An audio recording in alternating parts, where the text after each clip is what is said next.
حضرت علی گھوڑے پہ بیٹھے نکلے اور جب اس کے سامنے گئے تو جا کے کہنے لگا میرا پتہ ہے؟ حضرت علی فرمانے لگے تو اپنا چھوڑ، میرا پتہ ہے تجھے؟ مجھے تو جانتا ہے؟ کہنے لگا میں 1000 کے مقابلے میں اکیلا لڑتا ہوں۔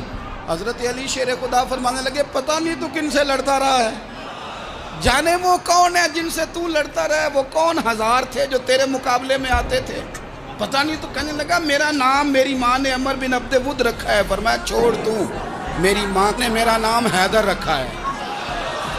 کہنے لگا تیری عمر چھوٹی ہے، کوئی بڑا لا۔ فرمانے لگے یہ تو جب پنجے میں پنجہ ملے گا تو پتہ چلے گا عمر کس کی چھوٹی ہے۔